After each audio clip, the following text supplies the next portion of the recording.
ప్రత్యేకమైన వందనాలు తెలియజేస్తున్నాం. ఎక్కడున్న వారికి ప్రత్యేకమైన వందనాలు, రామకృష్ణ గారు వందనాలండి. అలాగనే చేరువచ్చిన మీ అందరికీ ప్రభు నామములో సహోదరులందరికీ, వెనకాలకు వచ్చిన సోదరులకి, మీ అందరికి కూడా సోదరులందరికీ ప్రభు పేరిట ప్రత్యేకమైన వందనాలు తెలియజేస్తూ ఉన్నాం. ఇలాగా మంచిది. మరి ఈ చక్కటి సమయాన్ని అధ్యక్షులుగా ఉండి సమయాన్ని నాకు ఇచ్చిన దైవజనులు మన ప్రియులు యోహాను గారికి కూడా ప్రత్యేకమైన వందనాలు తెలియజేస్తూ ఉన్నాం. అందరూ హ్యాపీ అయినా, చాలా సంతోషంగా ఉన్నారా? ఓకే. ఇది కృతజ్ఞత కూడిక. చెప్పండి, ఏ కూడిక? కృతజ్ఞత కూడిక. అంటే దేవునికి మనం కృతజ్ఞత చెల్లించాలి. దేవుడు చేసిన కార్యాలు, దేవుడు మన జీవితాల్లో చేసిన మేలులు, ఉపకారములు అన్నీ కూడా స్మరించుకుంటూ దేవుని మనం వెల్లడి చేయాలి. లోకంలో దేవుడు వెల్లడి కాకుండా సాతాను ఏం చేస్తున్నాడంటే దేవునిని మానవాళికి మరుగు చేస్తున్నాడు. దేవుడెవరో తెలుసుకోకుండా, దేవుని నామం ఘనపరచకుండా, దేవుని నామం పూజించబడకుండా, దేవుని నామం హెచ్చించబడకుండా సాతాను ఏం చేస్తున్నాడంటే మనుషుల యొక్క మనోనేత్రాలకి గుడ్డితనం కలుగు చేసి దేవుడికి చెందవలసిన మహిమ, ఘనత, కీర్తి, ప్రభావములు ఆయనకు చెల్లకుండా వాటిని దుష్టుడు అందుకుంటున్నాడు. అపవాది ఘనతలు అందుకుంటున్నాడు, అపవాది సేవించబడుతున్నాడు, పూజించబడుతున్నాడు, ఆరాధించబడుతున్నాడు, గౌరవించబడుతున్నాడు. అయితే సృష్టికర్తగా మహిమ ఎలా వస్తుంది? మరి ఆయన నమ్ముకున్న ప్రజల ద్వారా, ఆయన నమ్ముకున్న బిడ్డల ద్వారా దేవుని నామానికి మహిమ కలగాలి. అంచేత దేవుణ్ణి మనము ఘనపరచాలి, దేవుణ్ణి మనం స్తుతించాలి. ఇంతవరకు చక్కగా పాటలు పాడి, పాటల ద్వారా, చక్కటి వాయిద్యాల ద్వారా దేవుడి నామాన్ని చక్కగా మనం ఘనపరుచుకుంటూ వచ్చాం. అలాగూ మనం ప్రార్థనల ద్వారా, వాక్య ధ్యానము ద్వారా అనేక రీతులుగా దేవుణ్ణి మనం ఘనపరిచి కొనియాడుతూ రావాలని దేవుని వాక్యం తెలియజేస్తూ ఉంది. ఈ రాత్రి కొన్ని మాటలు మనం జ్ఞాపకం చేసుకుందాం. దేవుని వాక్యంలో నుండి శ్రద్ధగా దేవుని వాక్యాన్ని విందాం. దయవుంచి 50వ కీర్తన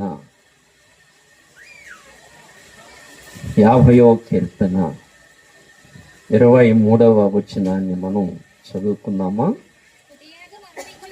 స్తుతి యాగము అర్పించువాడు నన్ను మహిమ పరచుచున్నాడు. చాలండి, అంతవరకు చాలు తల్లి. దేవుని వాక్యం ఈ మాట కనబడుతుంది. స్తుతి యాగము అర్పించువాడు నన్ను మహిమ పరచుచున్నాడు. చిన్న మాట ప్రార్థన చేసుకుందాం. అలా కళ్ళు మూసుకోండి. పరిశుద్ధుడైన తండ్రి, ఈ రాత్రికాల సమయంలో ఆచంట ప్రాంతంలో సంఘ సభ్యులైన మానేపల్లి రామకృష్ణ గారిని బట్టి, వారి సతీమణి మా ప్రియ సోదరి దుర్గ గారిని బట్టి, ఆ దంపతులను ప్రేమించి వారికి ఇచ్చిన పెద్ద కుమారుడు ప్రదీపు, తనకిచ్చిన భార్య దేవి కుమారి, వారికి ఇచ్చిన బిడలు, చిన్న కుమారుడు సందీప్ను బట్టి, కుటుంబానంతటిని బట్టి, వారికి ఇచ్చిన రక్త సంబంధులు, బంధుమిత్రులను బట్టి ఈ సన్నిధిలో ప్రార్థిస్తున్నాం. ఈ రాత్రి మమ్మల్ని అందరినీ పిలిచి చక్కటి కృతజ్ఞత కూడికను వారు ఏర్పాటు చేసుకుని నీ నామాన్ని ఈ రీతిగా ఘనపరుస్తూ ఉండగా ఆ కుటుంబాన్ని మీరు ఆశీర్వదించండి. చేరవచ్చిన పరిశుద్ధులను, కుటుంబ రక్త సంబంధులను, బంధుమిత్రులను మీరు ఆశీర్వదించండి. ఈ రాత్రి మీ నామాన్ని మేము స్మరించుకుంటూ ఉండగా మమ్మల్ని కూడా మీరు జ్ఞాపకం చేసుకుని ఆశీర్వదించమని నీ పాద సన్నిధిలో ప్రార్థిస్తూ, మీ దాసునిగా నన్ను సిలువ చాటును మరుగు చేసి కొంత సమయం మా అందరితో మాట్లాడమని కూడి వచ్చిన ప్రియులందరినీ మీ చేతులకు అప్పగించుకుంటూ, కుటుంబాన్ని కూడా మీ చేతులకు అప్పగించుకుంటూ, ప్రభువును రక్షకుడునైనా యేసు క్రీస్తు ప్రభు నామములో ప్రార్థించి వేడుకొనుచున్నాము తండ్రి. ఆమేన్. ఆమేన్. చదవబడిన లేఖన భాగములో చెప్పబడిన మాట, స్తుతి యాగము అర్పించువాడు నన్ను మహిమ పరుచుచున్నాడు. స్తుతి యాగము. యాగము అనే మాటకి చాలా అర్థాలు ఉన్నాయి. స్తుతి యాగము. యాగము అంటే యజ్ఞము. యజ్ఞం అనే మాటకి చాలా పర్యాయ పదాలు ఉన్నాయి. యజ్ఞము, యాగము, రాజసూయము. సూయమన్నా కూడా యజ్ఞానికి పర్యాయ పదము. రాజసూయము, వాజిపేయము. పేయం అనే మాట కూడా యజ్ఞానికి పర్యాయ పదము. అజామేఘము. అజామేఘము. అజామేఘం అనగా మనకి లేవ్యాకాండలో కనబడుతుంది. అజామేఘము. అజాజేల్ అంటాడు. 2 మేకలు తీసుకురావాలి, ఓ మేకను బలి ఇవ్వాలి, ఓ మేకను విడిచిపెట్టేయాలి. దాన్ని ఏమన్నాడంటే అజాజేల్ అన్నాడు. అలాగే వేదంలో కూడా అజామేఘము అంటాడు. అజామేఘము. అజామేఘము అనగా మేకను వధించటం. అందుకే మనకు వేదంలో కనబడుతుంది. మేకకు బలుసు కంపు పెట్టడం, మత్సలేని మేకలు తీసుకురావడం, దాన్ని ఒక ఊపస్తంభానికి కట్టడం, దాని తల మీద ముళ్ళ కిరీటం పెట్టడం, దానికి సోమరసాన్ని త్రాగించడం, ఇదంతా మనకి ఎక్కడ కనబడుతుందంటే వేదంలో కనబడుతుంది. మత్సలేని మేక తేవాలి. అసలు ఆ మేక ఏముండకూడదు, మత్స అనేది ఉండకూడదు. మరి నిజంగా మత్స లేని వాడు ఎవరు? మరి బైబిల్ చెప్తుంది కదా, పవిత్రుడు, నిర్దోషి, నిష్కల్మషుడు, పాపులలో చేరక ప్రత్యేకముగా ఉన్నవాడు ఎవరైనా ప్రభువైన యేసుక్రీస్తు వారి మత్సలేని మేక. ఇంకెవరూ లేరు. ఇంకెవరు కూడా ఆయన వలె జన్మించలేదు. కన్యక గర్భము ద్వారా పరిశుద్ధాత్మ శక్తిని బట్టి జన్మించిన వాడు ప్రభువైన యేసుక్రీస్తు వారు ఒక్కరే. అందుకని దాని వేదంలో ఏమన్నారంటే అజామేఘము. అంటే యాగం అనే పదానికి నేను పర్యాయ పదాలు చెప్తున్నాను. స్తుతి యాగము అర్పించేవాడు. స్తుతి యాగము. యాగం అనగా యజ్ఞము. యజ్ఞం అనగా మేఘము. మేఘం అనగా రాజసూయము. రాజసూయం అనగా వాజిపేయము. ఇలాగున అనేక పర్యాయ పదాలు యజ్ఞానికి రాయబడ్డాయి. అజామేఘమని సామవేదంలో చెబుతాడు. కనుక ఇక్కడ నేను చెప్పే మాట ఏమిటంటే స్తుతి యాగము అర్పించేవాడు దేవుణ్ణి ఏం చేస్తున్నాడు? మహిమపరుచుచున్నాడు. దీన్ని ఏమంటారంటే దీన్ని స్తుతి యాగం. యజ్ఞం చేశారంట, చూసారా? యజ్ఞం చేశారంట. ఆ యజ్ఞమే ఇది, స్తుతి యాగము. మనందరం కలిసి దేవుణ్ణి ఘనపరచటం, దేవునిని స్తుతించటం. యజ్ఞం ఎలా చేస్తారంటే, యజ్ఞం ఒక చక్కగా ఒక గొయ్యి తీసి లేకపోతే ఇటుకలతో కట్టి దాన్ని హోమం ఏర్పరిచి, ఆ హోమములో ఋత్వీకులు కూర్చొని, యాజకులు కూర్చొని, ఋత్వీకులు కూర్చొని, ఆ ఋత్వీకులు ఏం చేస్తారంటే చక్కగా హోమం చేస్తూ అందులో ఆవు నెయ్యి పోస్తూ దేవునికి ఏం చేస్తారు? యజ్ఞం చేస్తారు. ఆవు నెయ్యి పోస్తూ యజ్ఞం చేస్తారు. నెయ్యి ఎక్కడి నుంచి వచ్చింది? నెయ్యి ఎక్కడి నుంచి వచ్చింది? అసలు ముందు నెయ్యి ఎక్కడి నుంచి వచ్చిందంటే నెయ్యి అనేది ఎక్కడి నుంచి వచ్చిందంటే, టోటల్గా చెప్పాలంటే పశువులో నుండి వచ్చింది. అది ఎక్కడి నుంచి వచ్చింది? పశువులో నుండి.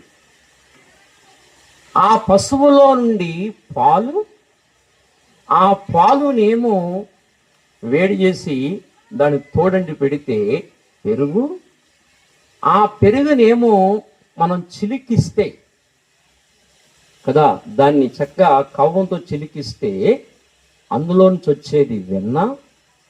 అప్పుడు ఆ వెన్నను పట్టుకెళ్ళి పొయ్యి మీద దాన్ని కాస్తే అప్పుడు నెయ్యి. ఆ నెయ్యి పట్టుకొచ్చి యజ్ఞంలో పోసి దేవునికి నివేదన చేస్తారు. దీని గూఢార్థం ఏమిటంటే, నెయ్యి ఎక్కడి నుంచి వచ్చింది? పశువులో నుండి. దేవుని వాక్యం ఏం చెప్పిందంటే, పరిశుద్ధ దేవుని గూర్చి జ్ఞానము లేని వారు పశుప్రాయులు. ఏంటి బైబిల్ ఏం చెప్పింది? పరిశుద్ధ దేవుని గూర్చిన జ్ఞానము లేని వారు ఎవరు? పశుప్రాయులు. అంటే మనందరం ఎవరమని ఒకప్పుడు ఎవరమని? పశుప్రాయులని. పశువులకు మేత ఎక్కడేస్తారు చెప్పాలి? పశువులకి మేత ఎక్కడేస్తారు? పశువుల తొట్టెలు. అవునా? అందుకని యేసు ప్రభు ఏ తొట్టులోకి వచ్చారు? ఎందుకని? పశుప్రాయులు, దేవుని గూర్చిన జ్ఞానము లేని పశుప్రాయన మానవులకి దేవుని జ్ఞానము తెలియచేయడానికి ఈ లోకానికి పశువుల తొట్టిలోకి వచ్చాడు ఆయన. అందుకే మన అందరం పశువుల తొట్టిలోకి చూడాలి. మనకు మేత అక్కడ దొరుకుతుంది. అర్థమైందా? లోకమంతా దేవుని గూర్చిన జ్ఞానము లేని పశుప్రాయ స్థితిలో ఉంది లోకము. అందుకే బైబిల్ చెప్పింది, ఆయన లోకములో ఉండేను. యోహాను 1:10 ప్రకారం ఆయన లోకములో ఉండేను, లోకము ఆయన మూలముగా కలిగెను, లోకము ఆయనను తెలుసుకొనలేదు. అంటే దేవుని గురించిన జ్ఞానము లోకానికి లేదు. అందుకే లోకము పశుప్రాయులు. వింటున్నారా? దేవుని గురించిన జ్ఞానము లేదు. ఆ యోహాను సువార్త రాసిన వాక్యం చాలా జ్ఞానంగా వినాలి. ఏదో ప్రార్థనకు వెళ్ళామంటే వాక్యం అర్థం కాదు. వాక్యం చాలా జ్ఞానంగా వినాలి. వింటేనే అందులో ఉన్న భావాలు మనకు అర్థం అవుతాయి, లేకపోతే అర్థం కావు. వాక్యం చాలా గూఢార్థంతో కూడుకున్నది. చాలా జ్ఞానంగా వాక్యాన్ని వినాలి. యోహాను సువార్త రాసిన భక్తుడే యోహాను పత్రిక రాశాడు. యోహాను పత్రికలో యోహాను ఏమంటాడంటే, లోకము దుష్టుని యందు పడి ఉన్నది. లోకం ఎక్కడ పడి ఉంది? లోకము దుష్టుని యందు, లేక లోకము దుష్టుని యందు ఉన్నది. లోకము దేవుణ్ణి ఎరగలేదు. అంచేతనే పరిశుద్ధ దేవుని గూర్చిన జ్ఞానము లేని ప్రతి మనుష్యుడు పశుప్రాయుడు. ఆ పశుప్రాయులంటే మానవులనే మానవులుగా మార్చడానికి ఆయన ఎక్కడికి వచ్చాడంటే పశువుల తొట్టిలోకి వచ్చాడు. ఎందుకు వచ్చాడు? మానవుడిగా మార్చడానికి. నేను ప్రశ్న అడుగుతాను, అందరూ సమాధానం చెప్పండి. అందరూ చెప్పండి, మానవుడు దేవుడు అవుతాడా అవ్వడా? నాకు సమాధానం చెప్పాలి. మానవుడు దేవుడు అవుతాడా అవ్వడా?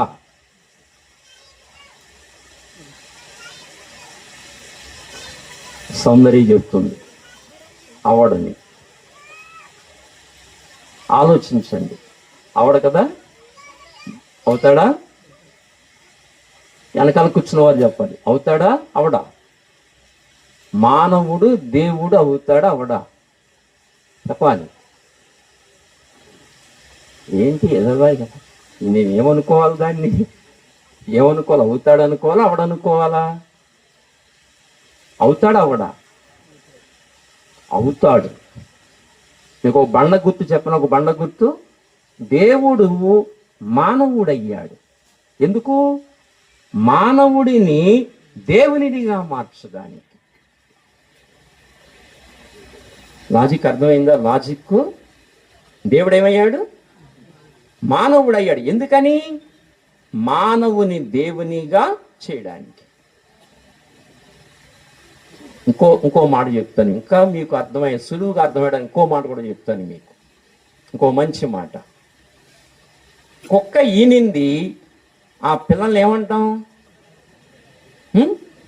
కుక్క పిల్ల. అవునా? పులి ఈనింది, పులి పిల్లలు పెట్టింది, ఏమంటాం దాన్ని? పులి పిల్ల. ఎంతకాలం పులిపిల్ల? పులిపిల్ల పులిపిల్ల పులిపిల్ల పులిపిల్ల, కొంతకాలానికి పులి. కుక్క పిల్ల కుక్క పిల్ల కుక్క పిల్ల కుక్క పిల్ల, కొంతకాలానికి కుక్క. పంది పిల్ల పంది పిల్ల పంది పిల్ల పంది పిల్ల, కొంతకాలానికి పంది. ఓకేనా? దేవుడి పిల్లోడు దేవుడి పిల్లోడు దేవుడి పిల్లోడు దేవుడి పిల్లోడు, కొంతకాలానికి దేవుడు. మా ఆచంట వారు అస్సలు అవ్వమండి.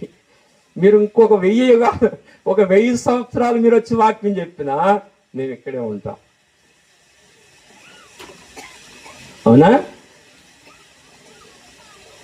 దేవుని పిల్ల దేవుని పిల్లోడు, దేవుని కుమారుడు దేవుని కుమార్తె, దేవుని కుమారుడు దేవుని కుమార్తె, కుమారుడు కుమార్తె కుమారుడు కుమార్తె, చివరికి ఏమవ్వాలి? దేవుని కుమారుడు దేవుడు అయిపోవాలి చివరికి. అందుచేత పశుపురాలంటే మానవులను దేవుని జ్ఞానం ఇచ్చి మానవులుగా మార్చడానికి ఈ లోకానికి వచ్చి, అర్థమైందా?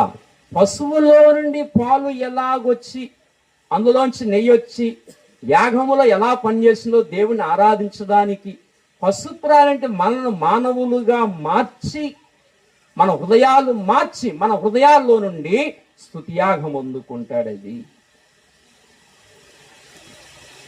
మన హృదయాల నుంచి స్తుతియాగం అందుకుంటాడు. అర్థమవుతుందా?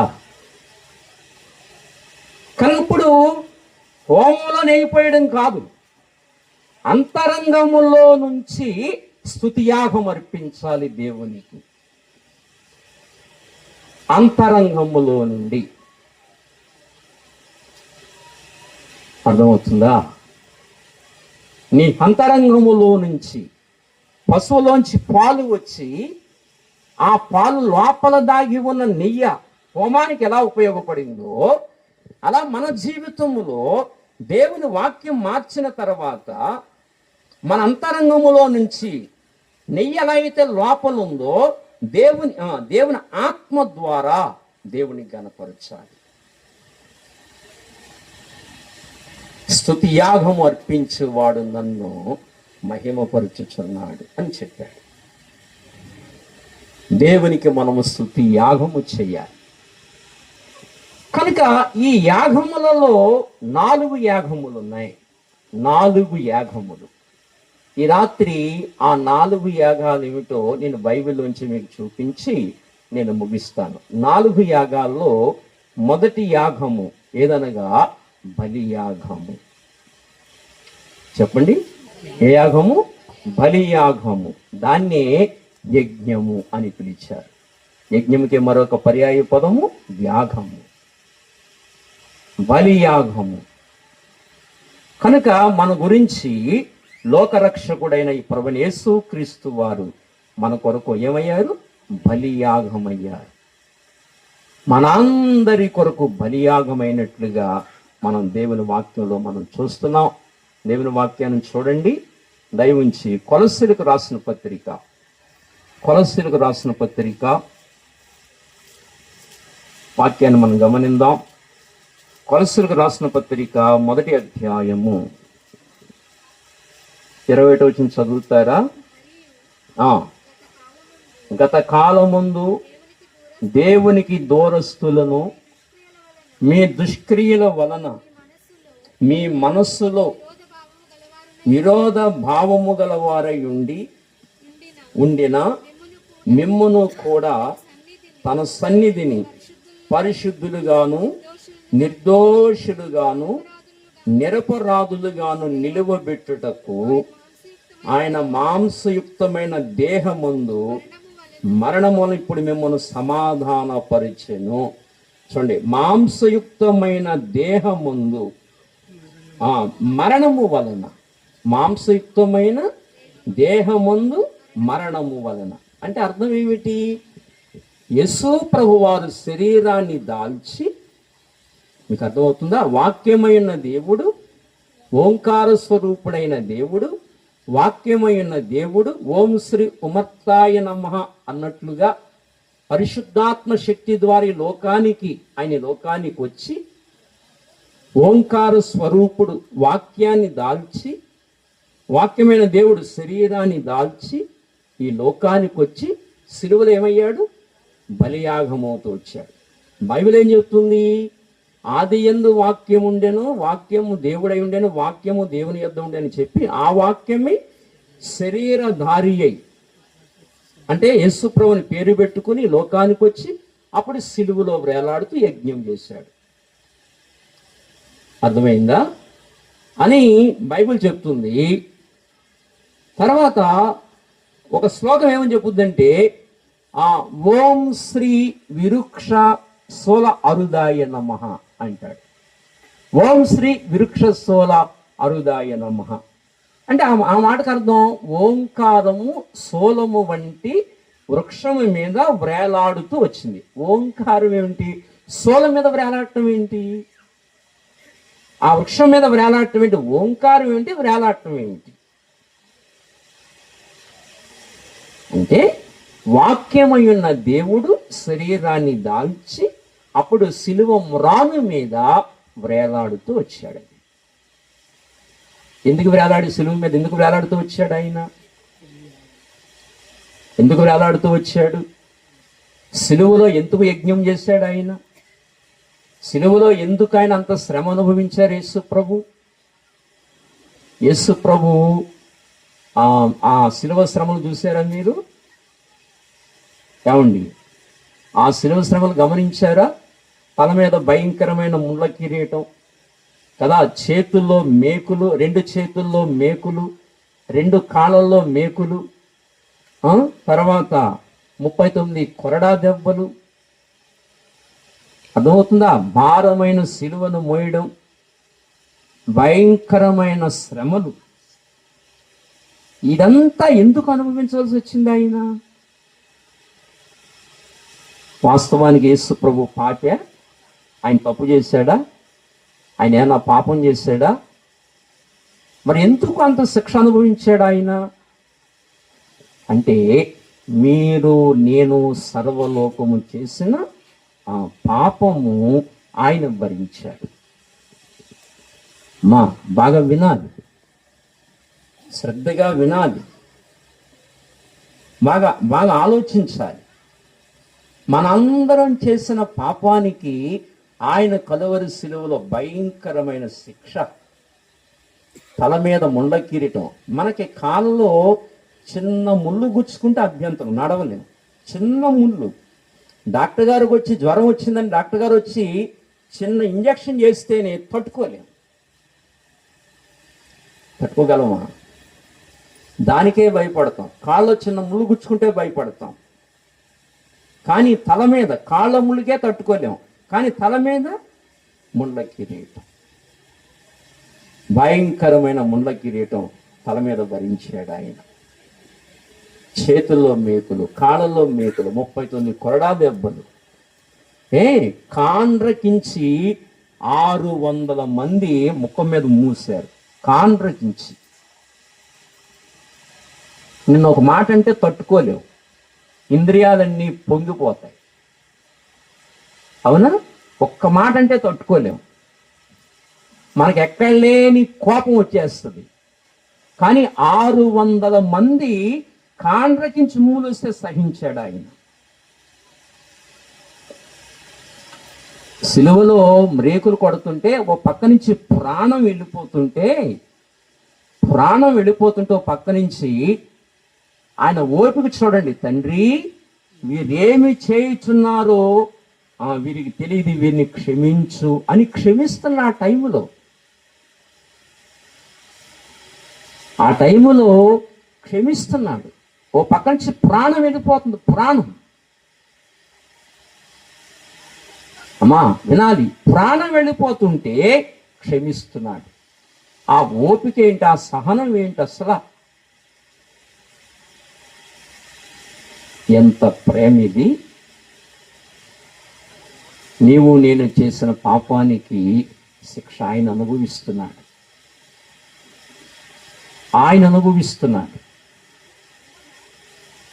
దేవుడు న్యాయవంతుడు. చేసిన పాపానికి శిక్ష అనుభవించాలి. బాగా వినండి, దేవుడేమో న్యాయవంతుడు. చేసిన పాపానికి ఏం చేయాలి?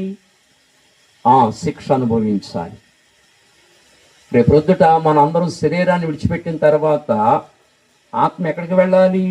దేవుని దగ్గరకు వెళ్ళాలి. దేవుని దగ్గరికి వెళ్ళాలంటేనేమో మనం పాపులమయ్యాం, దేవుడేమో పరిశుద్ధుడు. మన అందరం పాపులయ్యాం. అబద్ధాలు ఆడతాం, కామ క్రోధ లోభ మోహ మదమాశ్చర్యములన్నీ కలిగి ఉన్నాం. ఓ 70-80 జీవిస్తాం. కళ్ళు తెరిచి కళ్ళు మూసేలోగా ఈ 70 సంవత్సరాలు అయిపోతాయి, ఈ సంవత్సరాలన్నీ అయిపోతాయి. ఈ లోకాన్ని విడిచిపెడతాం. లోకాన్ని విడిచిపెట్టిన తర్వాత ఆయన దగ్గరికి వెళ్ళాలంటే ఆత్మ ఏమైపోయింది? భయంకరమైన మురికితో నింపబడిపోయి కలుషితో నింపబడిపోయింది ఆత్మ. భయంకరమైన అపవిత్రత కలిగి ఉంది ఆత్మ. మరి ఆయన దగ్గరికి వెళ్ళాలంటే ఎలా పెడుతుంది? దేవుడేమో పరిశుద్ధుడు. చేసిన పాపానికి శిక్ష మనం అనుభవించాలి. అప్పుడు దేవుడు ఆ శిక్ష నువ్వు అనుభవించలేవు, నీ వల్ల అవ్వదు, ఆ శిక్ష నువ్వు తట్టుకోలేవు. మళ్ళీ నా కోపము నా శిక్ష భరించిన వాడు నా కొడుకే, నువ్వేమి తట్టుకోలేవు. నీ స్థానంలో నా కొడుకును పంపించి నువ్వు చేసిన తప్పులన్నిటికీ శిక్ష నా కుమారుని శరీరం ముందు విధిస్తాను, నిన్ను ప్రేమిస్తున్నాను నేనని చెప్పి తన కొడుకుని లోకానికి పంపించాడు. అర్థమైందా? అదే వాక్యం చెప్తుంది ఇక్కడ. ఏమని చెప్తుంది వాక్యము? దైవం చూడండి ఎంత అద్భుతంగా చెప్తుందో చూడండి. నాన్న 21 చదవండి. గత కాలమందు దేవునికి దూరస్తులను. గత కాలమందు దేవునికి ఎవరమి? దూరస్తులని. గత కాలమందు దేవునికి దూరస్తులను మీ దుష్క్రియల వలన మీ మనసులో విరోధ భావము గలవారై ఉండిన. సరే, మీ దుష్క్రియల వలన ఏ క్రియలు చెప్పాలి? ఏ క్రియలు? దుష్క్రియలు. మీ దుష్క్రియల వలన మీ మనసులో విరోధ భావము. ఎవరి మీద? దేవుని మీద విరోధ భావము. దేవుడంటే ఇష్టం ఉండదు.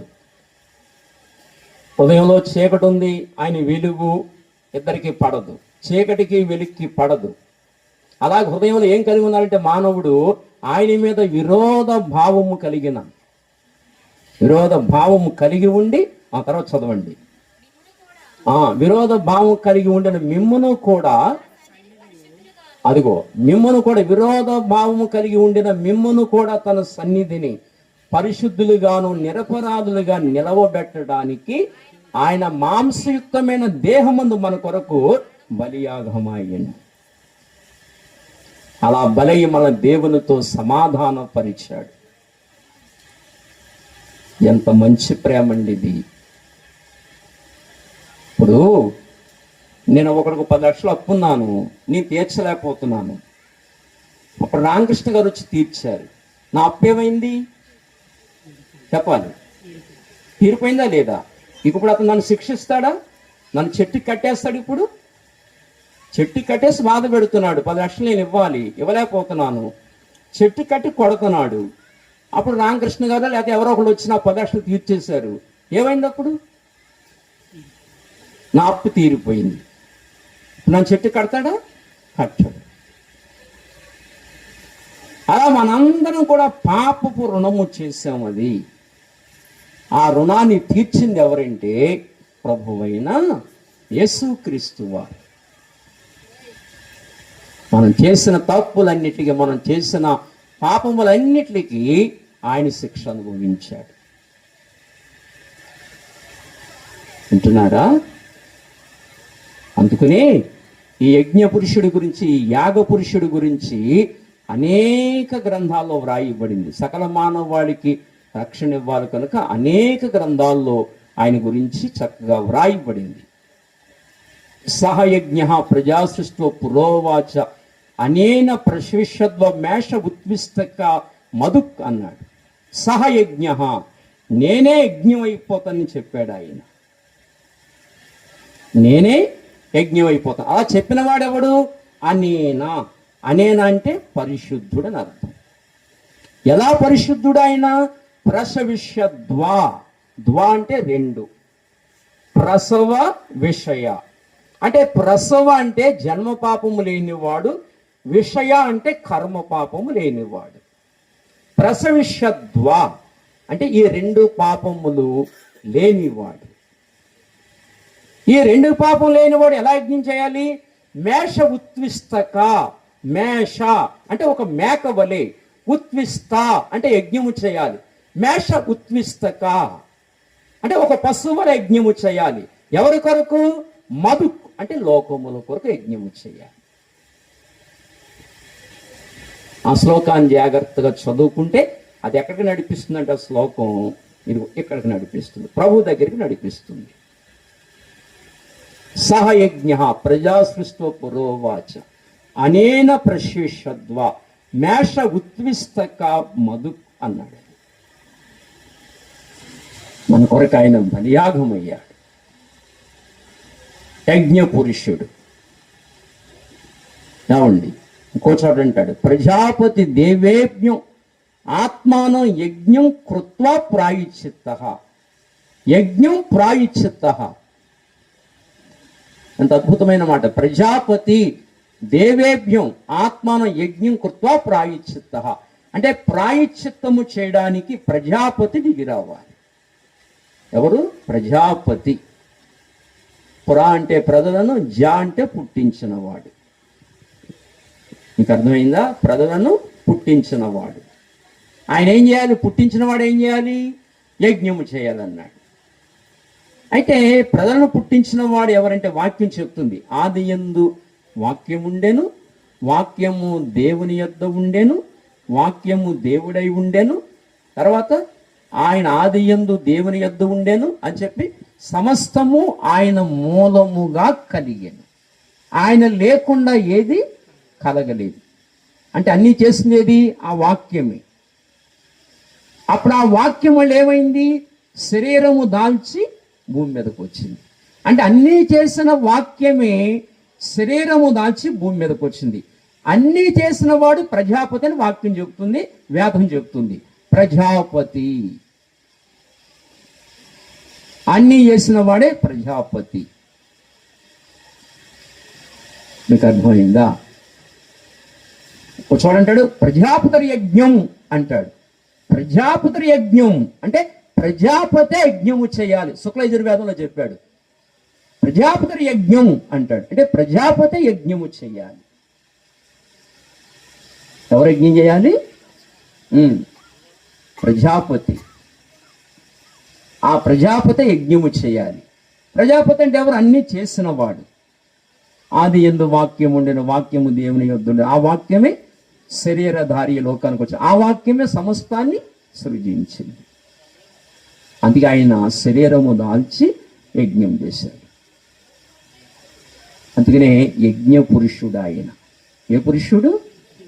మన కొరకు యజ్ఞం చేసినవాడు, మన పాపపు శిక్ష భరించినవాడు. దేవుని మనం ఎందుకు స్తుతించాలి అంటే, ఎందుకు గణపరచాలంటే దేవుని వాక్యం సెలవిస్తుంది. పేతురు రాసిన మొదటి పత్రిక చూడండి, దయవుంచి ఒకసారి 2వ అధ్యాయం 24 వచనం చదవండి. 2:24.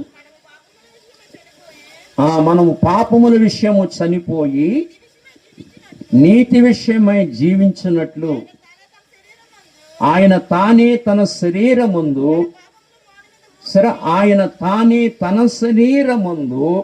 మన పాపములను మ్రాను మీద మోసుకొనెను. ఆయన పొందిన గాయముల చేత మనకి స్వస్థత కలుగుచున్నది. ఆయన పొందిన గాయాల ద్వారా ఏం కలుగుతుందో? మనకి స్వస్థత. రోగం ఎక్కడుంది? బైబిల్. హృదయం అన్నిటికంటే, చెప్పండి మీరు చెప్పండి, వాక్యం తెలుసు కదా, హృదయం అన్నిటికంటే మోసకరమైంది. అది మీకు తెలుసు అందరికీ. న్యాగ్గా అబద్ధాలు ఆడతాం కదా, న్యాగ్గా చాలా తెలివితేటలుగా న్యాగ్గా ఆడతాం, తెలుసు కదా మీకు అందరికీ. అన్నీ తెలీదా సోదరులారు? తెలీదా? అందరికి బాగా తెలుసు కదా. మంచి న్యాగ్గా అబద్ధాలు ఆడటం, మోసం చేయడం తెలుసు కదా మానవుడికి. అదే అంటాడు, హృదయం అన్నిటికంటే మోసకరమైనది. 2, అది ఘోరమైన వ్యాధి కలది. ఏ వ్యాధి? ఘోరమైన వ్యాధి కలది. మరి ఆ వ్యాధిని బాగు చేయాలంటే మందేది? ఆ వ్యాధిని బట్టి ఆత్మ చచ్చిపోతుంది. మనందరికీ తెలుసు, శరీరానికి వ్యాధి ఉంటే శరీరం చచ్చిపోతుంది. మనం తెల్లారు లేస్తే చాలా మాటలు వింటూ ఉంటాం. ఇదిలో పలానా ఒక ఆయన పోయాడండి. ఎందుకు పోయాడు రా? క్యాన్సర్ వ్యాధి అండి. ఏ వ్యాధి? వింటారు కదా మాటలు, భూమి మీద వింటాం కదా. ఎందుకు చనిపోయాడు రా? క్యాన్సర్ వ్యాధి అండి. మన మధ్య 2 సంవత్సరాలకి మీరు అందరూ దేనివల్ల చచ్చిపోయారు? కరోనా. ఏ వ్యాధి అది? కరోనా వ్యాధి. ఆ కరోనా వ్యాధి వచ్చింది కనుక చాలా మంది చనిపోయారు. అంటే వ్యాధి వస్తే మనుషులు ఏమవుతున్నారు చెప్పండమ్మా? చనిపోతున్నారు. ఇది అవునా? చాలా మంది మన ఆచంట్లోనే చాలా మంది కరోనా వ్యాధి వచ్చి చచ్చిపోయారు కదా. వాళ్ళు ఇప్పుడు కనపడుతున్నారా భూమి మీద? మీ కళ్ళ ముందు కనపడుతున్నారా వాళ్ళు? చెప్పరే, కనపడలేదు. మరి ఎక్కడికి వెళ్ళిపోయారు వాళ్ళు? ఎక్కడికి వెళ్ళిపోయారు వాళ్ళు? కనపట్లేదు. ఇప్పుడు ఒకప్పుడు ఉన్నారు ఇక్కడ, ఒకప్పుడు ఈ భూమి మీద సంచరించారు, భూమి మీద తిరిగారు వాళ్ళు, ఇప్పుడు కనపట్ల. అంటే కరోనా వ్యాధి వచ్చింది, చనిపోయారు. అప్పుడు తీసుకెళ్ళి వాళ్ళని సమాధిలో పెట్టాం, మన నుండి దూరం అయిపోయారు. అలాగునే హృదయములో వ్యాధిని బట్టి, ఏ వ్యాధి అంటే పాపము అనే వ్యాధిని బట్టి ఆత్మ దేవుని దగ్గర కనిపించదు. ఇప్పుడు కరోనా వ్యాధిని బట్టి చనిపోయిన వాళ్ళందరూ ఈ భూమి మీద మనతో ఎలా లేరో, మనకు ఎలా కనిపించటము లేదో, అలాగూ నా పాపం అనే వ్యాధి ద్వారా చనిపోయిన మనిషి దేవుని దగ్గర కనిపించడు. మరి ఎక్కడికి వెళ్ళిపోతాడు? మరి అగ్ని గుండములోకి, అగ్ని గంధకాలతో మండు గుండములోకి వెళ్ళిపోతుంది ఆత్మ. దేవుని దగ్గర కనిపించదు. ఆ పాపం అనే వ్యాధిని బట్టి ఆత్మ చచ్చిపోతుంది కనుక ఆ వ్యాధిని బాగు చేయడానికే ప్రభు వచ్చారు. నేను సువార్త చాలా క్లారిటీగా అర్థం అవడానికి చెప్తున్నాను. చాలా జాగ్రత్తగా సువార్త వినాలి. మీరు సువార్త జాగ్రత్తగా వింటే ఈ మాటలు ఉపయోగపడతాయి. ఇక్కడ కూర్చున్న మీరు చాలా జాగ్రత్తగా వినాలి. ఈ పాపము అనే వ్యాధి లోపల ఉంది కనుక, అందుకనే హృదయం అన్నిటికంటే మోసకరమైనది, అది ఘోరమైన వ్యాధి. అంటే పాపాన్ని వ్యాధితో పోల్చాడు. నీకు అర్థం కావడానికి, నా బుర్రకు అర్థం కావడానికి. ఓ మిత్రుడా, వ్యాధి ఉంటే మనిషి ఎలా చనిపోతున్నాడో, అందరికి ఎలా దూరం అయిపోతున్నాడో, పాపం అనే వ్యాధిని బట్టి కూడా మానవుడు దేవునికి దూరం అయిపోతున్నాడని చెప్పడానికి పాపాన్ని వ్యాధితో పోల్చి చెప్పాడు. పాపాన్ని వ్యాధితో పోల్చి చెప్పాడు కనుక ఆ వ్యాధిని బాగు చేయడానికే ఈ లోకానికి వచ్చాడు. అదే దైవజనుడు రాసిన మాట. అదే ఏమని రాశాడంటే దైవజనుడు, మనము పాపముల విషయమై చనిపోయి నీతి విషయమై జీవించున్నట్లు. సరే, ఆయన అంటే యేసు ప్రభువారు, ఆయన తానే తన శరీరం ముందు, అసలు ఆ శిక్ష అంతా మన శరీరం ముందు పడాలి, కానీ ఆయన తానే తన శరీరం ముందు మన పాపములకు అదిగో మ్రాను మీద సిలువు మీద మోసుకు, తన శరీరం ముందు సిలువు మీద మోసుకుంటూ వెళ్ళాడు ఆయన. ఎంత ప్రేమ అండి ఇది అని చెప్పి, ఆయన పొందిన గాయముల చేత మనకేం కలుగుతుంది? స్వస్థత.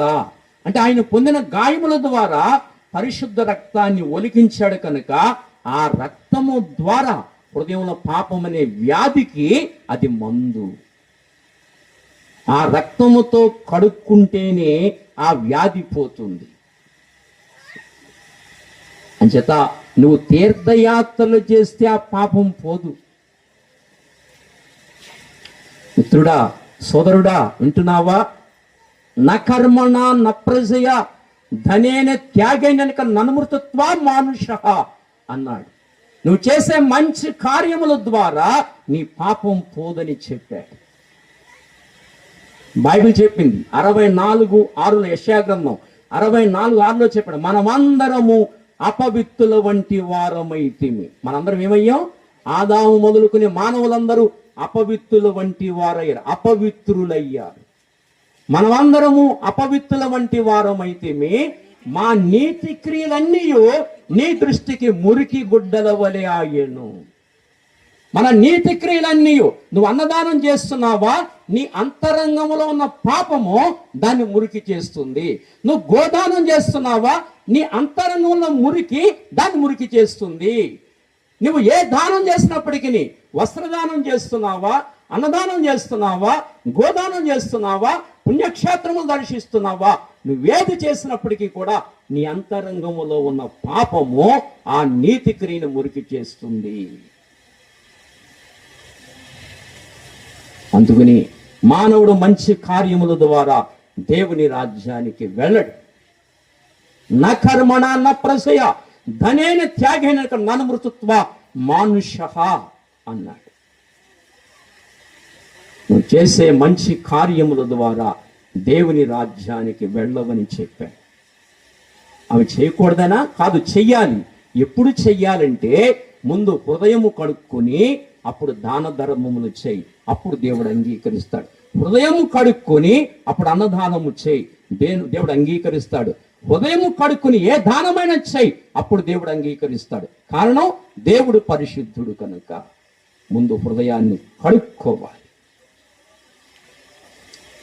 హృదయము కడుక్కోకుండా నీవెన్ని చేసినా నీ అంతరంగములో ఉన్న మురికి ఆ కార్యాన్ని అపవిత్రం చేస్తుంది. అందుకనే మీ నీతి కార్యములన్నీ నా దృష్టికి మురికి గుడ్డల వలె ఆయన. మురికి గుడ్డలు తెలుసు కదా, గుడ్లకు మురికి అంటుకోవడం తెలుసు కదా.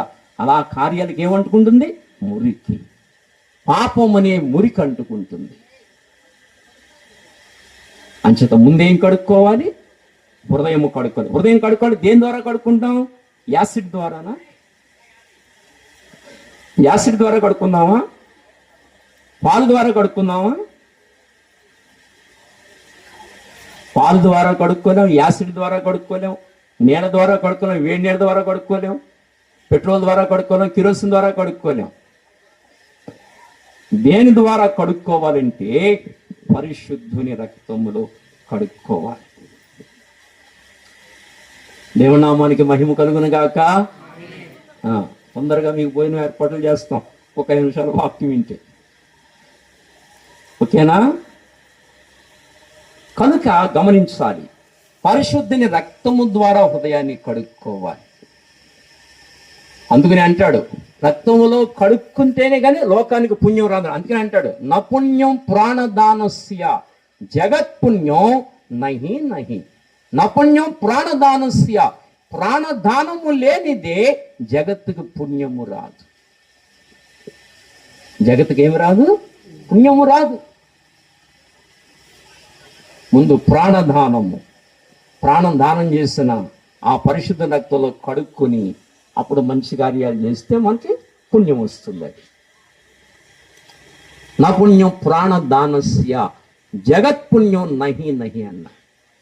అంటే ప్రాణదానము లేనిదే జగత్తుకి పుణ్యము రాదు.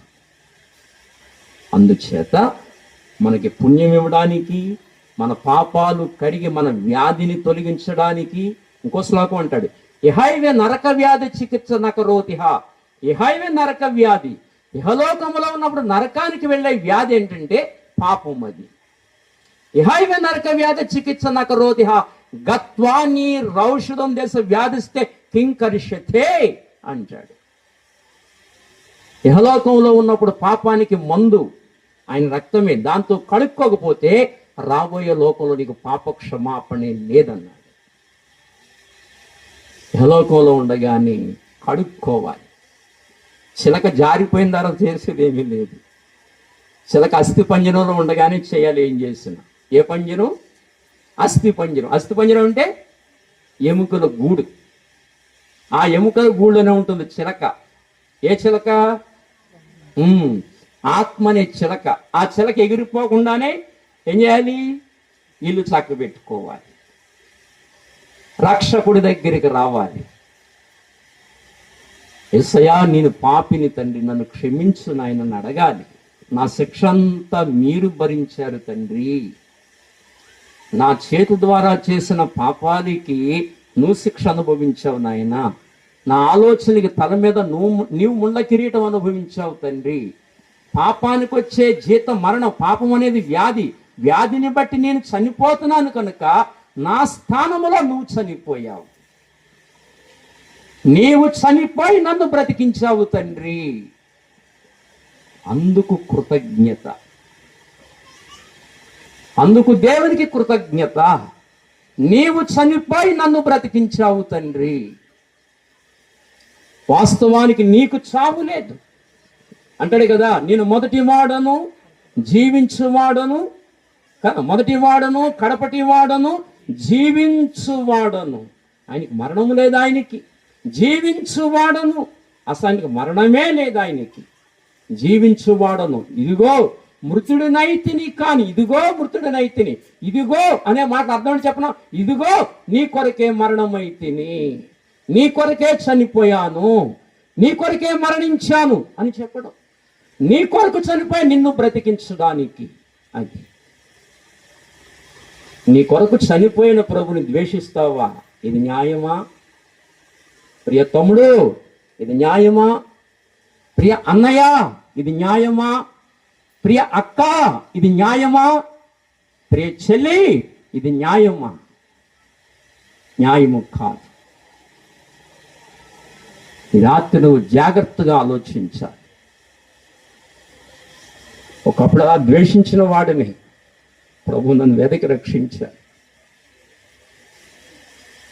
ఆలోచించాలి. ఈ రాత్రిని నిన్ను ప్రేమించి, నీ కొరకు యజ్ఞమై, నీ కొరకు తన ప్రాణాన్ని దానబోసి, నీ కొరకు పరలోకాన్ని విడిచిపెట్టి లోకానికి వచ్చి మనుషుల చేత దున్నబడి ఏడవబడి, నాకటి చాలవలే దున్నబడి, నీ కొరకు ఏడవబడి తన ప్రాణాన్ని ఒలికించి చనిపోయి పరలోకం వెళితే అట్టి ప్రభు మీద కత్తి కట్టడం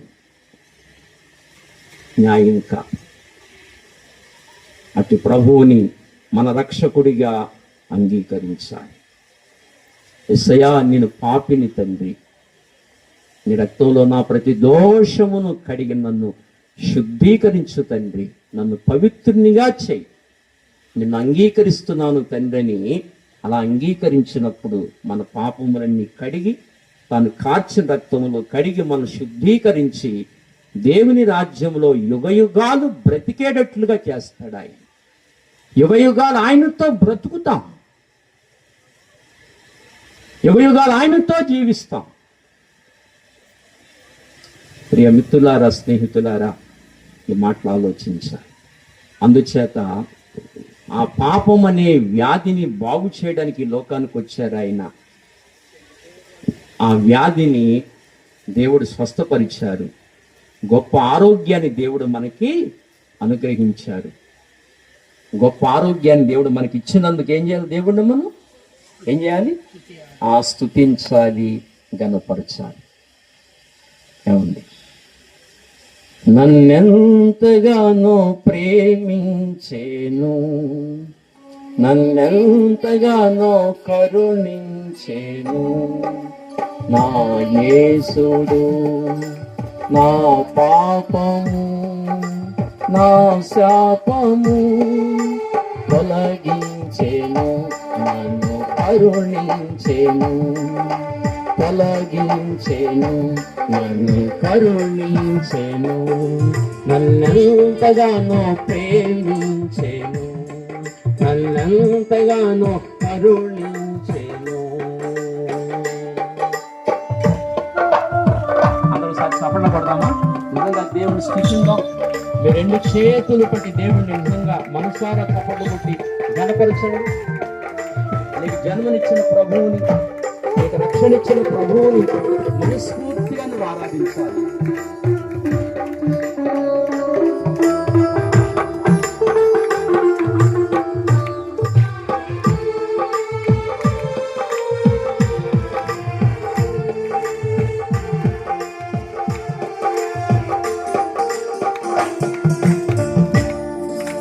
సాతాను బంధాలలో జీవాపుడంబాలలో, సాతాను బంధాలలో జీవాపుడంబాలలో పడనీయక, నన్ను చెడనీయక, పడనీయక, నన్ను చెడనీయక, తన కృపలో నిరతాము నన్ను నిలిపెను,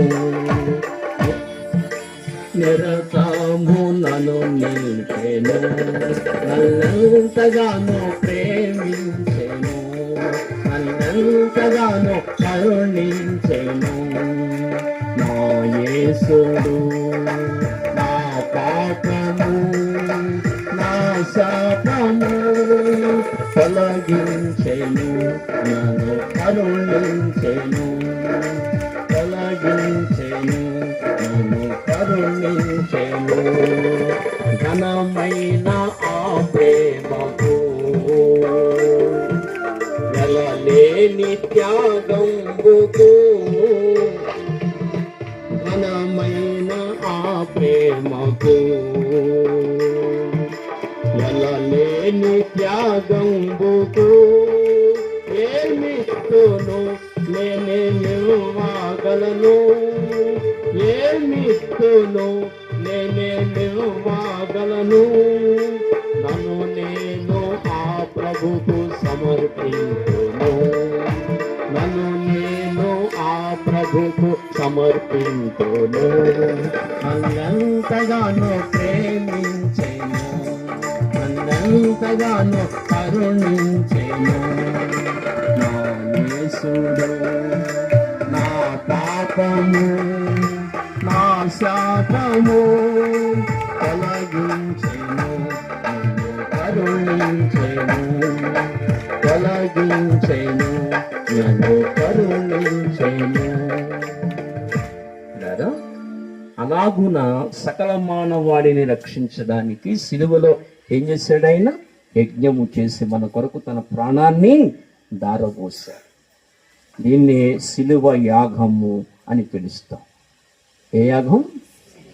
సిలువ యాగము అని పిలుస్తాం. మన కొరకు సిలువలో యజ్ఞము చేసి తాను కార్చిన రక్తము ద్వారా మన ప్రతి పాపం అనే వ్యాధిని స్వస్థపరిచి ఆరోగ్యాన్ని క్షేమాన్నిచ్చి మన ఆత్మలను బ్రతికించిన దేవుడు. పాపముల చేత అపరాధముల చేత మీరు మృతులై ఉండగా ఆయన మిమ్మల్ని క్రీస్తుతో కూడా బ్రతికించెను అని చెప్పబడింది. మనల్ని బ్రతికించారు కనుకని ఈ కృతజ్ఞత కూడిక. అవునా? రామకృష్ణ గారు ఎందుకు ఏర్పాటు చేశారు ఈ కూడిక? మళ్ళా అందరినీ కేకేసి చక్కని భోజనం ఏర్పాట్లు చేసి వారి రక్త సంబంధులందరినీ చక్కగా పిలుచుకుని ఈ కూడికని ఎందుకు ఏర్పాటు చేశారు? ఇదిగో యేసయ్య నా బ్రతుకుని ఈ గొప్ప కార్యం చేశారు.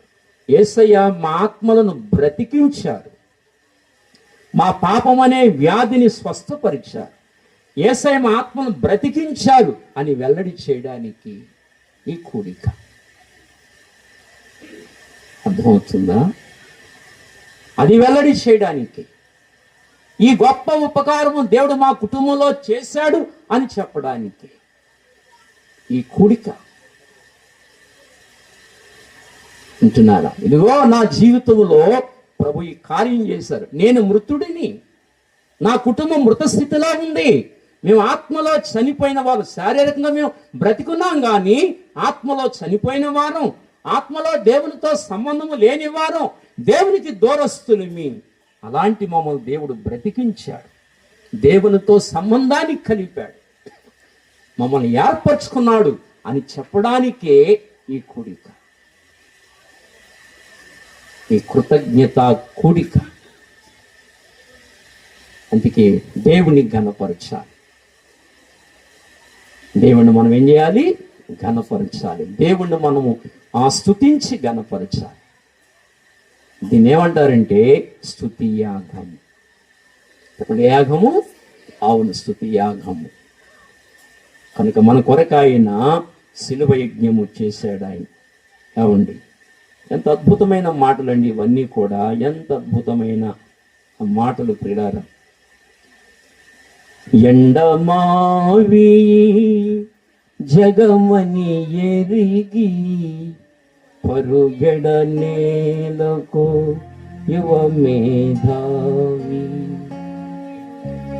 ఎండమావి జగమని ఎరిగి పరుగెడ నేలకు యువ మేధావి. 4 దినముల నటనమిదోయి యేసే సత్యము మదిగను మోయి. 4 దినముల నటనమిదోయి యేసే సత్యము మదిగను మోయి. ఎండమావి జగమని ఎరిగి పరుగెడ నేలకు యువ మేధావి.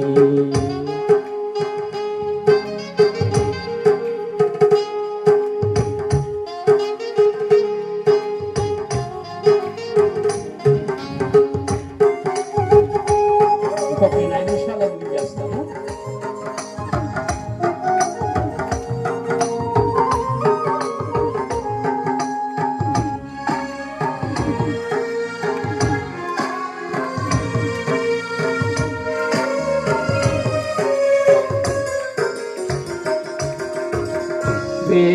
వేలుపులనబడు పెక్కులు కలరు నీ కైల మర నించిన దేవరు.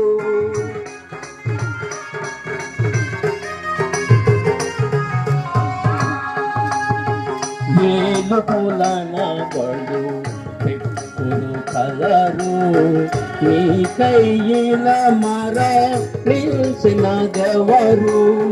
మృతిని గెలిచి లేచిన దేవరు. మృతిని గెలిచి లేచిన దేవరు. పాప నివారణ బలి మరి ఎవరు. పాప నివారణ బలి మరి ఎవరు. ఎండమావి జగమని ఎరిగి పరుగెడ నేలకు యువ మేధావి. 4 దినముల నటనమిదోయి యేసే సత్యము మదిగను మోయి. 4 దినముల నటనమిదోయి యేసే దైవము మదిగను మోయి. ఎండమావి జగమని ఎరిగి పరుగెడ నేలకు యువ మేధావి. పరుగెడ నేలకు యువ మేధావి. పరుగెడ నేలకు యువ మేధావి. ఓ యువ మేధావి, ఎక్కడికి పరిగెడతావు? అర్థమైందా? నీ కొరకు మరణాన్ని జయించి తిరిగి లేచినది ఎవరు? ఈయనే. ఈ లోకం ఒక ఎండ మావిన. ఎక్కడా నీకు దాహం తీరదు. నీకు దాహం ఎక్కడ తీరుతుందంటే నీ కొరకు మరణించి తిరిగి లేచిన యేసు దగ్గర మాత్రమే నీ దాహం తీరుతుంది. అందు నా రక్షకుడైన యేసు ప్రభువుని నీ స్వరక్షకునిగా అంగీకరించాలి. నీ కొరకే బలియాగమయ్యాడు, నీ కొరకే యజ్ఞం చేశాడు. అట్టి ప్రభువుని నీ రక్షకుడిగా అంగీకరించి నరకము నుండి తప్పించబడి మోక్షానికి వారసుడు కావాలని ఈ సువార్తను ప్రకటిస్తున్నాం.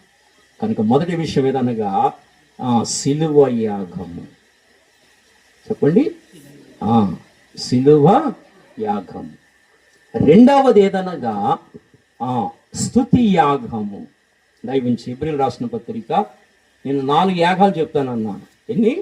4. జస్ట్ టచ్ చేసి వెళ్ళిపోతాను అంతే, ఎక్కువ సమయం తీసుకొని. కానీ దయవించి చూడండి, 13వ అధ్యాయము 15వ వచనము. హెబ్రీ 13:15. కాబట్టి ఆయన ద్వారా మనము దేవునికి ఎల్లప్పుడూ స్తుతి యాగము చేయుదుము. ఆయన ద్వారా దేవునికి ఎల్లప్పుడు ఏ యాగం చేయుదుము? స్తుతి యాగము చేయుదుము. అనగా ఆయన నామమును ఒప్పుకొని జిహ్వ ఫలం అర్పించుదుము. రెండో యాగం ఏంటి? స్తుతి యాగము. స్తుతి యాగం ఎలా చేయాలి? స్తుతి యాగం ఎలా చేయాలి అంటే, స్తుతి యాగం అంటే దేవుణ్ణి ఆరాధించటం, దేవుణ్ణి ఘనపరచడం, దేవుణ్ణి కొనియాడటం, దేవుణ్ణి మహిమపరచడం. ఎలా చేయాలి అంటే, స్తుతి యాగం ఎలా చేయాలంటే, మనము దేవునికి ఎల్లప్పుడూ స్తుతి యాగము చేయడము. ఎలాగునా అంటే, అనగా ఆయన నామమును ఒప్పుకొని. ఎవరిని ఒప్పుకోవాలి? మన లోకం ఒప్పుకోదు కదా ఆయన నామాన్ని. ఒప్పుకుంటుందా? ఒప్పుకోదు. ఆయన నామాన్ని ఒప్పుకొని అప్పుడు జిహ్వ ఫలం అర్పించాలి. జిహ్వ ఫలం అంటే మన నాలుక ద్వారా, మన అంతరంగము ద్వారా దేవుణ్ణి ఆరాధించాలి. యేసు ప్రభువును ఒప్పుకొని ఆరాధించాలి. యేసు ప్రభువును ఒప్పుకోకుండా ఎన్ని చేసినా ఈ టెంట్ కూడా పైకి దాటవంతే. పరములను వచ్చిన వాడు ఆయనే, మళ్ళీ లోకానికి వచ్చి పాపాన్ని జయించి, మరణాన్ని జయించి, సాతాను జయించి, సమాధిని గెలిచి మళ్ళీ లేచి పైకెళ్ళిన వాడు ఆయనే. కనుక ఆయన ద్వారానే ప్రార్థన పైకెడుతుంది, ఆయన ద్వారానే స్తుతియాగం పైకెడుతుంది, ఆయన ద్వారానే ఆరాధన పైకి వెళుతుంది. ఇంకెవరి ద్వారా కూడా వెళ్ళదు. అందుకని ఆయన నామాన్ని ఒప్పుకొని జిహ్వ ఫలం అర్పించాలి. దాన్ని ఏ యాగం అంటే స్తుతి యాగం. ఎన్నోదది? 2. మొదటిది ఏంటి? సిలువ యాగము. రెండవది ఏమిటి? స్తుతి యాగము. మూడవది ఏదనగా అక్కడే చెప్పాడు 16వ వచనము, ఉపకారమును ధర్మమును చేయ మరిచిపోకుడి, అట్టి యాగములు దేవునికి ఇష్టమైనవి. ఇక్కడ 2 యాగాలు చెప్పాడు. ఒకటి ఏంటో తెలిసిన?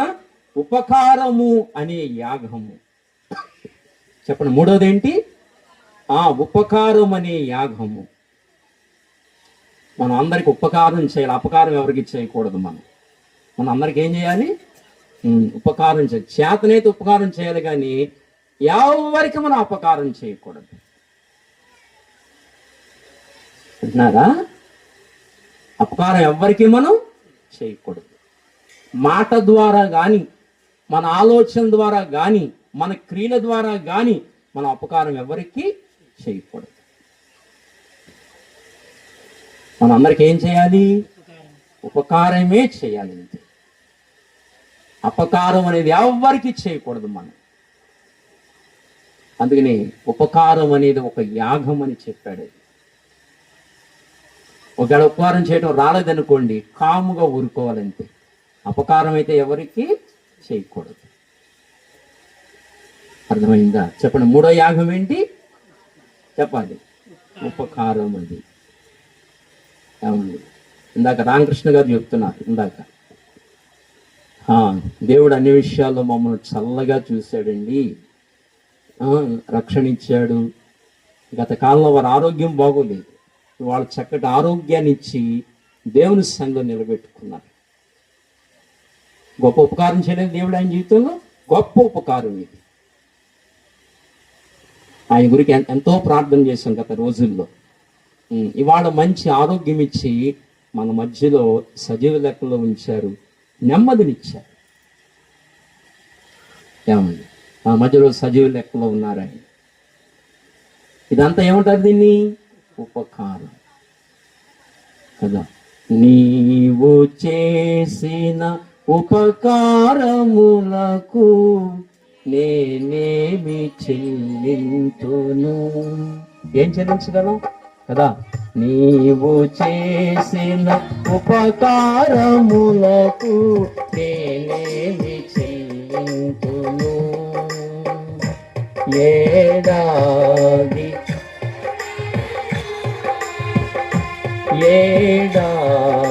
పుట్టేళ్ళనా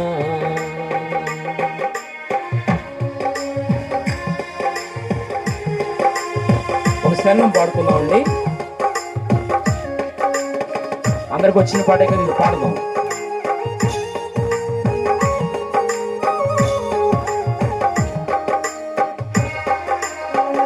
అందరికి వచ్చిన పాట అంటే అందరూ పాడి దేవుని స్తుతిద్దాం.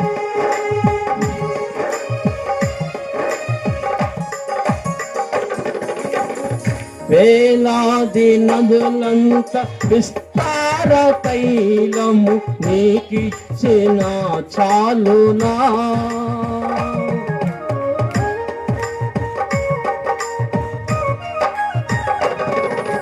వేలాది నదులంత విస్తార తైలము నీకిచ్చిన చాలునా.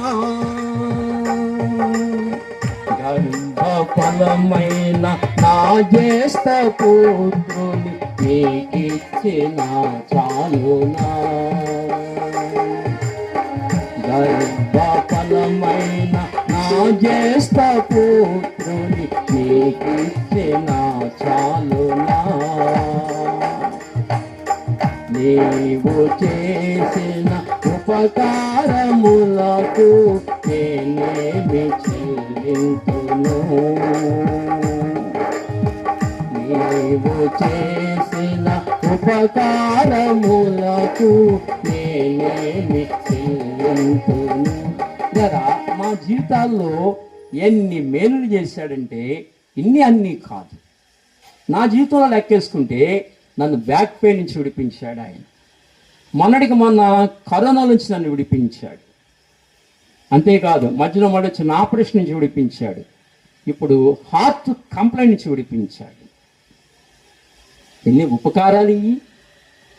ఎంత గట్టిగా మాట్లాడేస్తున్నానంటే ఎవరిచ్చిన ధైర్యం? అది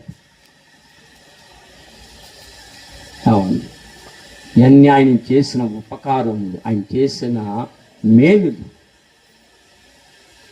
అందుచేత భౌతిక సంబంధమైన మేలులు చేశాడు ఆయన, ఆత్మ సంబంధమైన ఉపకారాలు చేస్తున్నాడు.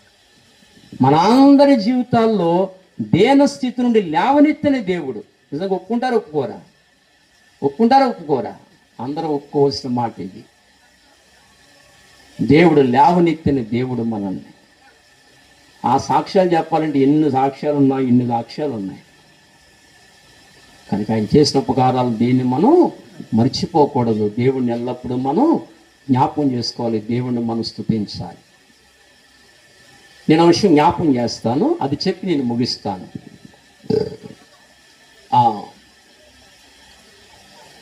ఒక సంస్థ ఉంది. ఒక సంస్థ వారు రోడ్డు మీద తిరిగే పిల్లల్ని వాళ్ళు పోషిస్తూ ఉంటారు. రోడ్డు మీద అనాథులుగా తిరిగి ఏ విధమైన సంరక్షణ లేక, చదువు లేక, తల్లిదండ్రులు లేక, ఎవరూ లేక రోడ్ల మీద అనాథులుగా తిరుగుతున్న పిల్లలని పోగు చేసి అప్పుడు వాడికి విద్యాబుద్ధులు చెప్పించి ఉన్నత స్థితికి తీసుకెళ్తారు. బాగా గమనించిన ఒక మాట. అలాగున దొరికిన పిల్లల్ని పట్టుకొచ్చి వాడి చిరుగుపోయిన గుడ్డలు, ఆ చింపిరి తల, ఇవన్నీ ఉంటాయి కదా, నీరసంగా బక్క చిక్కిపోయి ఎముకలన్నీ బయటకు వచ్చి బక్క చిక్కిపోయి ఉంటాడు. అలాంటి పిల్లలు వచ్చినప్పుడు వాడిని నుంచోబెట్టి ముందు ఓ ఫోటో తీస్తారు. అంటున్నారా? ఓ ఫోటో తీస్తారు. ఓ ఫోటో తీసిన తర్వాత అప్పుడు ఆ బట్టలు తీసి జాగ్రత్తగా ప్యాక్ చేసి, అప్పుడు ఆ బట్టలని ప్యాక్ చేసి దాని మీద వాడి అడ్రస్, వాడి పేరు అన్నీ రాసి దాన్ని జాగ్రత్త పెడతారు. ఆ తర్వాత శుభ్రంగా క్రాప్ వేయించి, గుండు వేయించి, శుభ్రంగా క్రాప్ వేయించి, స్నానం చేయించి, అప్పుడు వాడికి చక్కగా ఆహారం పెట్టి, వాడికి చక్కగా స్కూల్లో జాయిన్ చేసి అన్ని ఏర్పాట్లు చేస్తారు. ఇలాగో వాడు నీడగొట్టునుంటాడు, చక్కగా చదువుకుంటాడు, మంచి బట్టలు కట్టుకుంటాడు, క్రమంగా పెరుగుతాడు, మంచి హుందాగా పెరుగుతాడు, అందంగా పెరుగుతాడు, ఒక స్థాయిలో అందంగా తీర్చబడతాడు. అప్పుడు చదువు ఎంత చదువుకున్నా చదివిస్తారు వాళ్ళు. అది అయిపోయిన తర్వాత ఇంకా ఉద్యోగానికి వెళ్ళిపోయే ముందు, అందులోంచి వెళ్ళిపోయే ముందు అప్పుడు అతను నించోబెట్టి ఒరే బాబు అని చెప్పి, అప్పుడు అతని బట్టలు ఆ పేరై రాసిన ప్యాకింగ్ ఉంది కదా, ఆ ప్యాకింగ్ పట్టుకొచ్చి అతని చేతిలో పెట్టి ఒరే బాబు ఇది నువ్వు నీ బీరువాలో పెట్టుకుని ఎప్పుడు దీన్ని చూసుకో అని చెప్పి పంపిస్తారు. అలా ఎందుకు చేశారు వాళ్ళు అంటే, ఇదిగో నీ స్థితి ఇది మొదట వచ్చినప్పుడు, నీ స్థితి ఇది, ఇలాగొచ్చావు నీవు, ఈనాడు నేను ఈ స్థితికి తీసుకొచ్చాడు, ఈ సంస్థ తీసుకొచ్చింది కానీ నీ జీవితంలో నీ పాత స్థితిని మరిచిపోకూడదు. నీ పాత స్థితిని మరిచిపోయావా నీలో గర్వం బయలుదేరుతుంది, నీ హృదయం కఠినం అవుతుంది, దేవుడు చేసిన మేలు జ్ఞాపకం చేసుకోలేవు, హృదయం కఠినం అవుతుంది. అందుకని నీ పాత స్థితిని ఎప్పుడు నీవు జ్ఞాపకం చేసుకోవాలి అని వాళ్ళు ఆ పని చేస్తారు వాళ్ళ జీవితంలో. అందుకే దావీదు అన్నాడు, ఆయన చేసిన ఉపకారములలో దేనిని మరిచిపోకన్నాడు. నా ప్రాణమా యెహోవాను సన్నుతించు, ఆయన చేసిన ఉపకారములలో దేనిని మరిచిపోకని చెప్పాడు. అందుకే చేసిన మేలు ఎప్పుడు మనం మర్చిపోకూడదు, దేవుడు చేసిన ఉపకారాలు ఎన్నడూ మర్చిపోకూడదు. మనం కూడా అలాగే ఇతరులకి ఏం చేయాలి, ఉపకారాలు చేస్తూ రావాలి. కనుక దీన్ని ఏమన్నారు, ఉపకార యాగము. అది మూడవది. నాలుగవది ఏది, ధర్మము చేయ మర్చిపోకూడి. ధర్మం అనే యాగం చేయడం మర్చిపోకూడదు. అర్థమవుతుందా? ఎప్పుడు మనకున్నంతలో ఏం చేయాలి, ధర్మము చేస్తూ రావాలి. మనకున్నంతలో ఇతరులకు చక్కగా ధర్మం చేస్తూ మనం రావాలి, అది మర్చిపోకూడదు మనం. అర్థమవుతుందా? ఉన్నంతలోనే చెయ్యాలి. అలాంటి మంచి లక్షణాలు మనం కలిగి ఉండాలి. అలా దేవుని భూమి మీద మనం ఏం చేయాలి, మహిమపరచాలి. ఎన్ని యాగాలు చెప్పాను? మొట్టమొదటిది ఏంటి, శిలువ యాగము. 2 స్తుతి యాగము. ఈ రాత్రి మనం చేసేది ఏంటి, స్తుతి యాగము. 3వది ఉపకార యాగము. 4వది ధర్మం అనే యాగమును మనం చేయటం మర్చిపోకూడదు. ఇలాంటివన్నీ అలవర్చుకుని ప్రభువును సేవించాలని తెలియజేస్తూ ఇంతకు నా మాటలు ముగిస్తున్నాను. అని అందరూ ప్రార్థన చేసుకుందాం. అందరూ కళ్ళు మూసుకోనండి. చివరి ప్రార్థన ఆశీర్వాదంతో ముగించుకుందాం. ఇలారా అందరూ కళ్ళు మూసుకోనండి. యేసయ్యా, దేవా, నా కొరకు ప్రాణం ఇచ్చిన దేవుడు తండ్రి అని ఒక్కసారి మనం ప్రభు వైపు చూద్దాం, దేవుని వైపు చూద్దాం. నన్ను రక్షించిన దేవా నీ కొందనాలు ప్రభు. వెదకి రక్షించావు, గొప్ప రక్షణ నాకు అనుగ్రహించావు తండ్రి. సిలువలో యాగమై నన్ను పాప శాపమును విడిపించావు తండ్రి.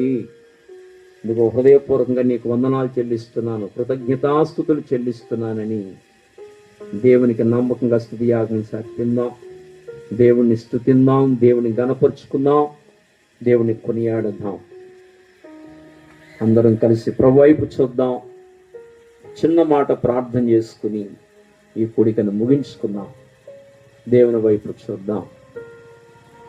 ఇంకా ఎవరైనా యేసు ప్రభువుని స్వరక్షకునిగా అంగీకరించకుండా ఉంటే, నీ కొరకు బలియాగమైన ప్రభువుని, నీ కొరకు చనిపోయిన ప్రభువుని నీ స్వరక్షకునిగా అంగీకరించాలని, నీ సొంత రక్షకునిగా ప్రభువుని అంగీకరించాలని తెలియజేస్తున్నాం. ఆయనే రక్షకుడు, ఆత్మకు ఆయనే రక్షకుడు. ఆయన లేకపోతే నరకానికి వెళ్ళవలసి ఉంటుంది. ప్రియ మిత్రమా, ప్రియ స్నేహితుడా, ప్రియ చెల్లి, ప్రియ అక్క, ఇంకెవరైనా రక్షణ లేని వారిగా ఉంటే ఆ ప్రభువుని రక్షకుడిగా స్వీకరించడానికి ముందుకొద్దాం. ఆ ప్రభువుని అంగీకరిద్దాం. నేడే రక్షణ దినం, ఇదే మిక్కిలి అనుకూల సమయం అని ప్రభు చెబుతున్నారు. దయవుంచి ప్రభువుని అంగీకరిద్దాం. ప్రభువుని అంగీకరించిన వారు నమ్మకంగా స్తుతి యాగం అర్పిద్దాం. ఆయనకి ప్రభువుని కొనియాడదాం. ప్రార్థన చేసుకుందాం. అందరం కళ్ళు మూసుకుని కొంత సమయం ప్రార్థనలో గడుపుదాం, ప్రార్థన చేసుకుందాం. ప్రేమ కలిగిన తండ్రి, మహాపరిశుద్ధుడా, మీకు వందనాలు ప్రభు. ఈ రాత్రి నాయన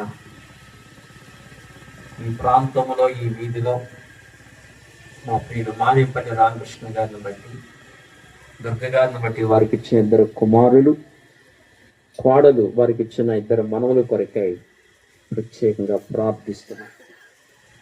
దేవుడు మా జీవితాల్లో ఎన్నో ఉపకారాలు చేశారు, ఎన్నో మేలులు చేశారని వారు నీ నామాన్ని స్మరించుకుని జ్ఞాపకం చేసుకుని ఈరోజు ఈ కృతజ్ఞత కూడికను వారు ఏర్పాటు చేసుకుని ఉండగా ఇదిగో మమ్మల్ని అందరినీ సమకూర్చి దైవజనులైన వారిని, సంఘ పరిశుద్ధులను, అటు వేమవరం నుండి, ఇటు ఆచంట నుండి సంఘ పరిశుద్ధులను పిలిచి, వారి బంధుమిత్రులను పిలిచి ఈ చక్కటి కృతజ్ఞత కూడికను ఏర్పాటు చేసుకుని నీ ప్రజల మధ్యలోనే ఈ విధంగా కృతజ్ఞతాస్తుతులు చెల్లించడానికి వారికి ఇచ్చిన మంచి సమయాన్ని బట్టి అయ్యా మీ వందనాలు, స్తోత్రాలు. మమ్మల్ని బ్రతికించిన దేవుడు, నీ జీవాన్ని మాకిచ్చి మమ్మల్ని బ్రతికించారు.